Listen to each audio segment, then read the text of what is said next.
maaari na po akong tumanggap ng inyong mga katanungan. Unang tanong mula kay Rafi Ayeng, Daily Tribune.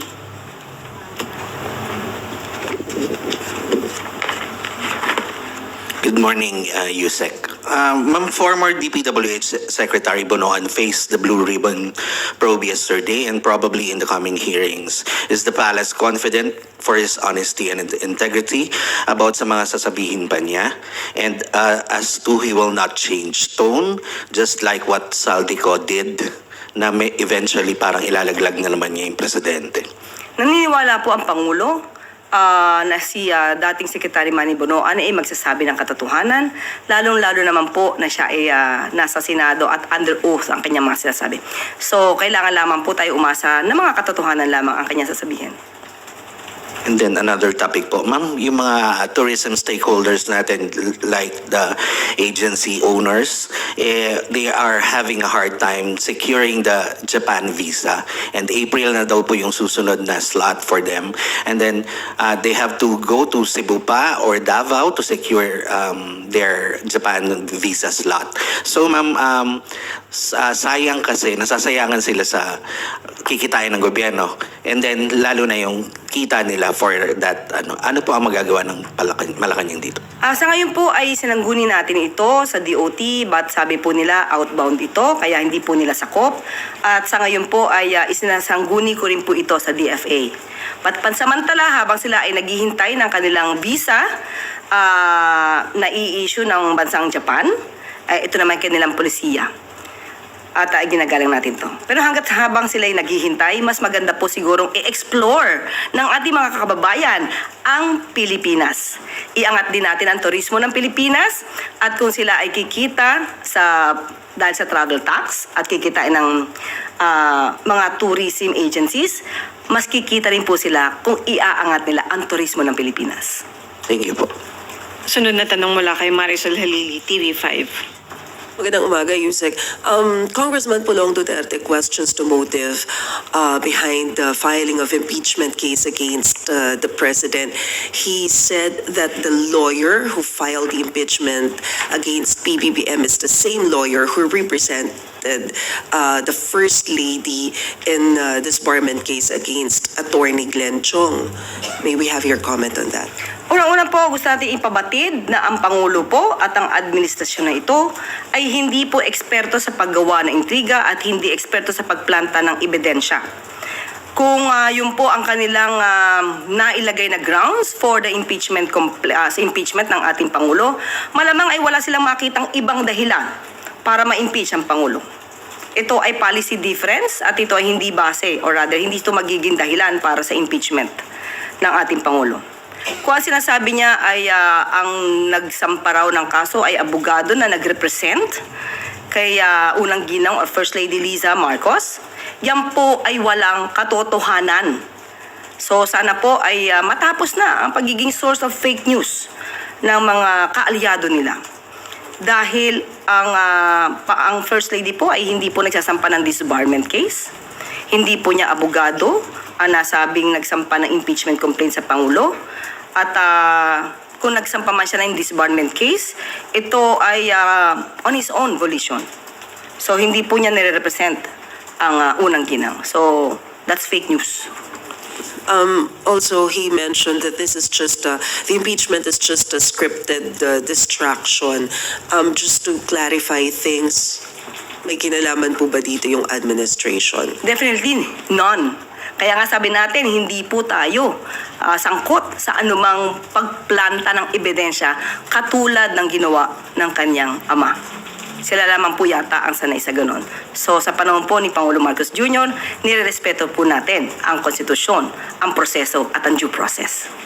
Thank you, Yusef. Sunod na tanong mula kay Ivan Mayrina, GMA7. Yusek, good morning. Nagsalita ng Pangulo tungkol sa ICI at ang sinabi po niya in his words, lahat ng kailangan imbestigahan na nila. Maybe there are one or two other loose ends that they have to clear up. Does the President think that the ICI has done enough? Ayon po kasi sa unang mga binanggit ni Secretary Babe Singson at ni dating Commissioner, ICI Commissioner Fajardo, ang kanila pong tungkulin, ang kanilang task ay natapos na. So ang kailangan na lamang po dito ay ipunin, i-gather ang mga ebidensyang nakalap, pati po ang mga testimonya ng mga taong kanilang naimbitahan.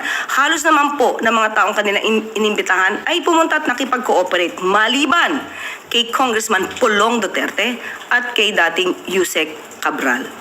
So with that, with all the pieces of evidence that they were able to gather, malamang po ay maisasampa or mairekomenda nila ang mga kasong dapat na maisampa.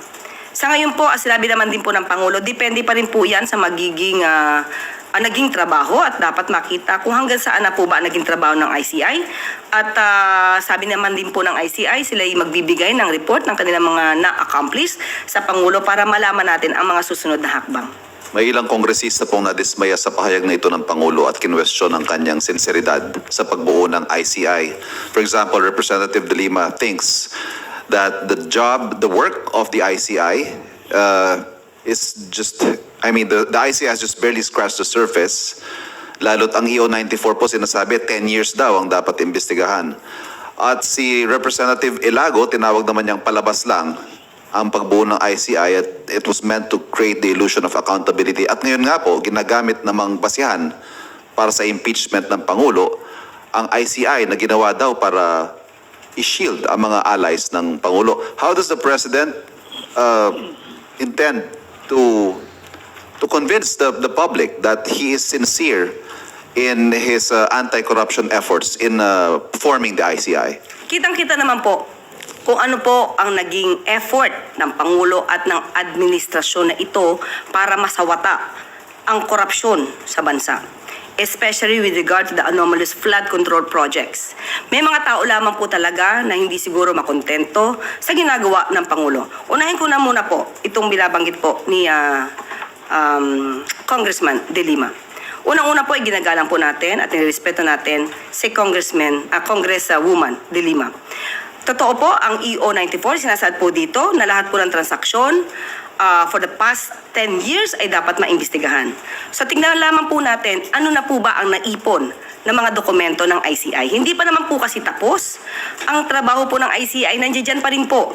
At tandaan din po natin, isa sa mga priority bills ng Pangulo ay ang pagkakaroon ng Independent People's Commission. So doon po siguro mas maganda na mapabilis nila kung ano man po ang gagawin nilang batas or bill para mapag-aralan ng Pangulo kung dapat ito ay maisabatas na.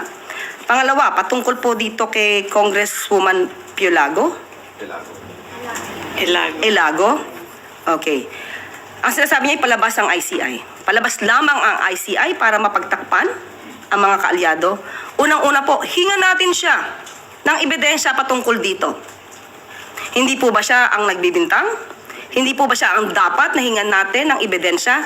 Ano ang ebidensya niya para masabi ang pagbibintang na ito? Tandaan po natin, ayoko man banggitin, pero ang kasama ng Pangulo sa alyansa ay walang iba, kundi ang dating Senator Bong Revilla. At si Senator Bong Revilla ay sumuko po. Ginalang ang proseso. Iginalang ang warrant of arrest, iginalang ang korte. Papaano po masasabing palabas lamang ang ICI? Ang ICI, ang mga miyembro po nito, ay nagtatrabaho. Malamang ay hindi na halos nakakatulog at that time dahil puno at overwhelmed sila sa mga dokumento at mga ebidensyang natatanggap nila. Nakakalungkot na may mga ganitong klaseng tao na hindi nakikita ang kagandahang ginagawa ng gobyerno. Ang nakikita lamang nila ay puro negatibo. Gumagawa ng kwento, nag-iimbento ng mga walang saysay na istorya para masiraan lang ang gobyerno. At patungkol naman po, binanggit po natin, pag-shield, hindi po ito para mag-cover up ni Numan. Dahil ang Pangulo, sinabi ng makailang beses, ulitin ko po, walang sinasanto. Kaalyado, kamag-anak, kaibigan, kung kinakailangan maimbestigahan, imbestigahan. Yan po ang utos ng Pangulo. May follow-up question mula kay Ace Romero, Philippine Star. Mike. Good morning, ASEC. Pero hindi kaya magiging magandang pang-counter sa mga ganitong kritisismo ay finally mag-appoint na ng mga kapalit ng mga nag-resign na commissioner given na mismo yung ICI nagsasite na po ng mga constraints nila. Bagamat sinabi ninyo dati na hindi naman makahahadlang sa pag-recommend ng cases yung one member lang siya, no? Pero meron na rin mga constraints na sila cite yung ICI because of the lack of commissioners. So ano po yung take nyo dito? Hindi po talaga ito makaka-apekto sa pag-iimbestiga, sa patuloy na pag-iimbestiga ng anomalya sa flood control projects. Kahit sabihin po natin na nag-iisa lamang si Justice Reyes, sinabi po natin kompleto na po malamang ang mga ebidensya. At magre-report naman po sila sa Pangulo. So ang tanong natin, titignan po ng Pangulo kung kinakailangan pang mag-appoint ng panibagong miyembro ng ICI. At kahit po sabihin natin ang ICI ay padating na sa kanyang katapusan kung tapos na po talaga ang kanilang mga trabaho. Nandiyan po ang Ombudsman. Nandiyan po ang DOJ. Sila po ay masigasig din nag-iimbestiga patungkol sa mga korupsyon. So hindi po masasabi na nawawala ng pag-asa ang taong bayan para siyasatin ang mga ganitong klaseng anomalya. Meron pa pong 2 investigative bodies. Nandiyan pa rin po ang ibang law enforcement agencies na magtutulong-tulong para po maimbestigahan ito. Ang ICI po kasi ay fact-finding committee. Pasimula lamang po para makaalagwa ang pag-iimbestiga dito sa malawak na issue ng anomalyang flood control projects. Ano po yung circumstances na magpaprad sa ating Pangulo na mag-appoint ng mga kapalit ng mga nag-BTO na members? Titingnan muna kung ano yung maging report ng ICI at doon po titingnan kung ano yung susunod na hakbang. Salamat po. Sunod na tanong mula kay Ann Soberano, Bombo Radio. Yusek, good morning. Reaction lang po from Malacanang sa pahayag po ni House Committee on Justice Vice Chair at Bukidnon Representative Jonathan Flores na umano'y nag-overreach ang Supreme Court sa pagtakda ng mga bagong parameters sa impeachment. Ito po ay kasunod doon sa impeachment noon kay BP Sara. Noon pa po natin sinabi na ang desisyon po ng Supreme Court ay igagalang po ng Palasyo, igagalang po ng Pangulo. Kung yan naging opinion po ng miyembro ng kongresista, opinion niya po yan. At malamang ay isa ito sa grounds ng kanilang motion for reconsideration. So wala po tayong masasabi niyan kasi yun po yung kanilang inilalaban sa ngayon sa ating pagkakaalam. Okay. Follow up lang din po ay Yusek. Sinabi din po ni Kong Flores na kapag ang unang impeachment complaint laban kay PBBM ay official lang na i-refer at initiated na po sa House Committee on Justice, wala nang ibang reklamong maaring tanggapin sa loob ng 1 taon, alunsunod po ito sa 1-year bar rule ng konstitusyon.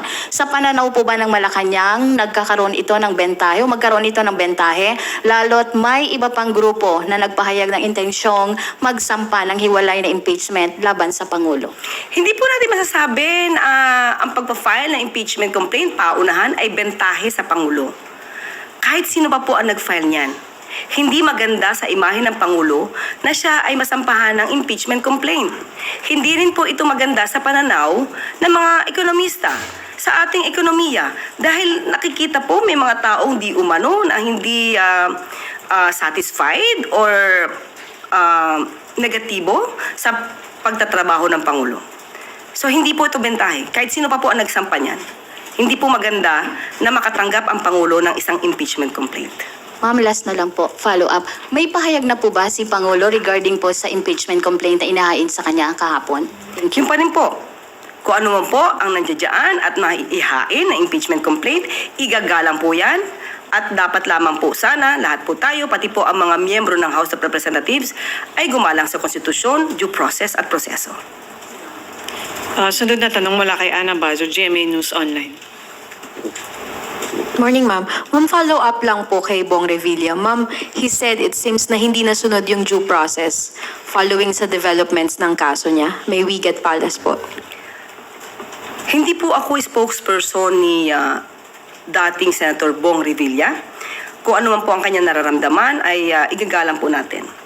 Pero in general, yan po ang talaga magiging opinion at damdamin ng isang naaakusahan.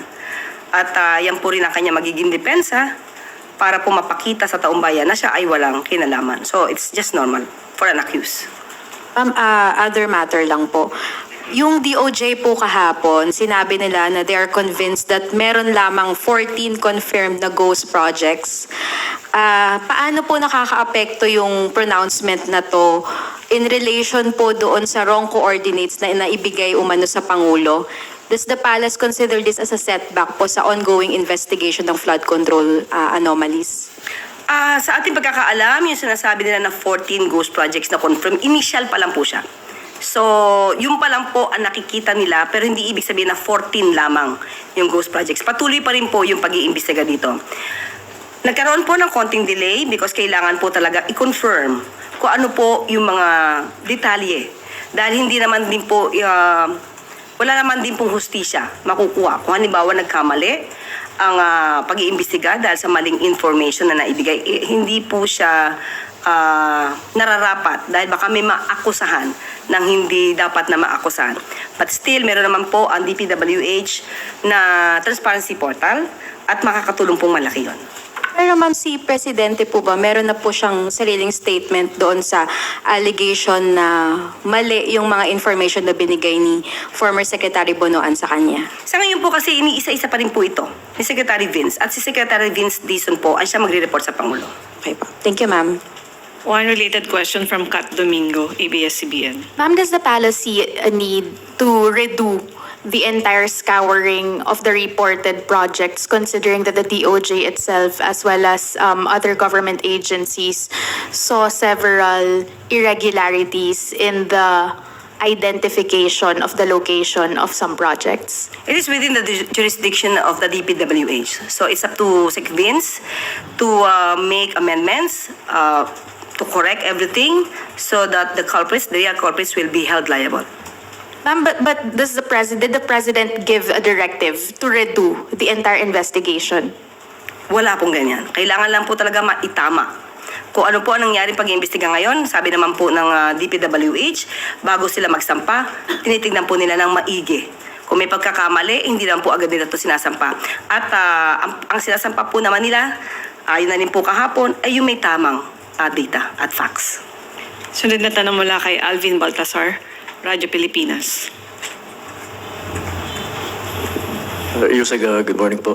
Yusek, with the latest turn of events, in particular, itong nangyari kay dating Senador Bong Revilla, simula na ba ito ng pagpapanego doon sa mga big fish na nasasangkot sa flood control project? Hindi po siya simula.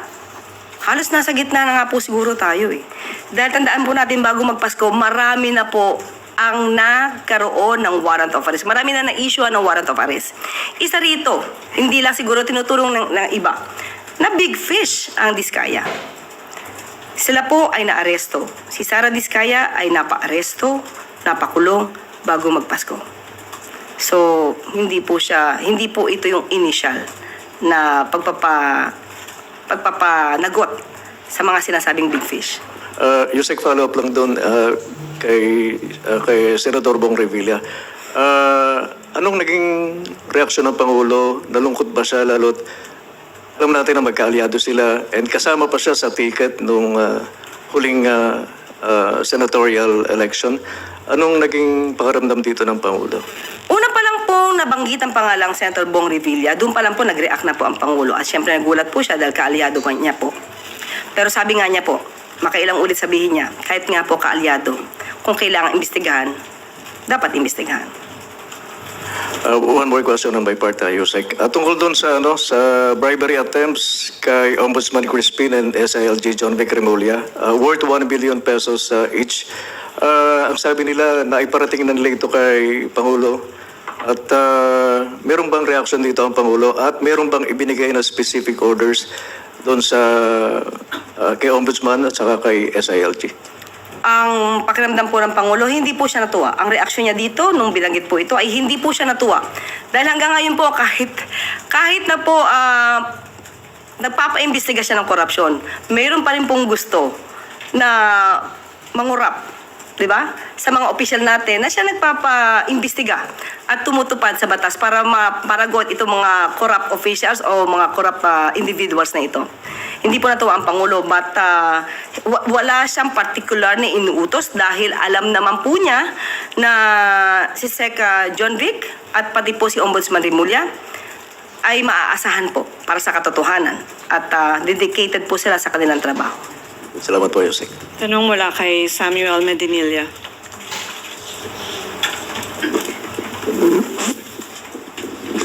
Follow up lang po regarding po dun sa ICI. Yung comment po ni President na meron na lang raw pong 1 or 2 loose ends, may na-mention po ba siya kung ano na lang po yung inihintay niya bago siya makapag-decide dun sa fate ng ICI? Wala pong particular na nabanggit ang Pangulo at hihintay niya rin pa rin po ang records at ang report ng ICI. So doon lang po malamang magkakaroon ng desisyon ang Pangulo patungkol sa ICI. Tapos last na lang po, yung na-mention po kasi yung comment ni feedback ni Pangulo sa ICI. Meron rin po bang parang naging feedback si President pagdating naman dun sa investigation ng other government agencies related rin sa flood control projects, like yung mga reforms ng DTI, DPWH, para po ma-address yung mga systemic problems related dun sa flood control projects? Sa ngayon po, wala pong particular na nabanggit ang Pangulo, but muli, hihintay na lamang po ang report at lagi naman din po nagre-report ang ating Secretary Vince Dizon, kung ano man po ang anomalya sa mga infrastructure, i-report naman din po to sa Secretary Vince. May naging commitment po ba yung ICI kung kailan sila makakapag-submit ng report nila kay Pangulo? Wala pong nabanggit. Thank you po. Sunod na tanong mula kay Ace Romero, Philippine Star. Yusek, just a clarification or a follow-up on Senator Revilla, no? Yung tanong kasi kanina, yung allegation niya na hindi na nasusunod yung due process, no? Under this administration. So, what do you say to that? Sa atin po, muli, ang gusto ng Pangulo, laging due process. Kaya nga siguro po nagtagal ang ibang pagsasampa ng kaso dahil kinakailangan pong igalang ang due process. Sabi ko nga po, kung yan po ang naging opinion ng dating Senador, Bong Revilla, malamang gagamitin niya po yan bilang kanyang depensa. So kung ganyan po yung paniniwala niya, kailangan din naman po niya itong idepensa or panindigan at pagbigay siya ng mga ebidensya patungkol dito. As far as the administration is concerned, hindi totoo yun na meron pa rin rule of law na yung proseso na susunod under this admin. Yes, at yan po ang utos ng Pangulo. Okay, salamat po. Isang tanong mula kay Ivan Mayorina, GMA. Bilang House Majority Leader, the presidential son might be put in a situation where he has this ministerial duty to put in the order of business the impeachment complaint against his own father. Has the father and son spoken about this at ano ho ang payo ng Pangulo sa kanyang anak? Hindi po nabanggit sa atin kung sila'y nagkapag-usap na. But lagi naman pong utos ng Pangulo sa kanyang anak, gawin lang ang kanyang trabaho. Hindi pwede rito ang kamag-anak, kaalyado. Kung ano po ang mandato ni Congressman Sandro, ipatupad niya po yun. Wala dapat siyang kinikilingan. Kahit ama niya po ang masasabing mahalalagay dito sa impeachment complaint. Salamat. Last question mula kay Rafi Ayeng, Daily Tribune. Hi ma'am, ma'am balikan ko lang yung libel case ni Representative Leviste against you. Natanggap niyo na po ba yung complaint? And what is the advice of the President for you to do? Personal ko na kasi yan. Well, anyway, Friday siya final. Monday, Tuesday, I don't think there is already a raffle to know the branch of the court. So wala pa po tayo. And I will not get the copy personally. I will just wait for the sheriff to serve the summons to me personally. Walang advice ang Pangulo dahil ito'y personal. At ito naman po ay nasabi natin sa ating vlog, sa ating YouTube channel kung saan tayo explain ng mga legal implications ng conflict of interest, transfer, and pag-divest ng mga korporasyon na mayroong franchise. So, yun lamang po yun.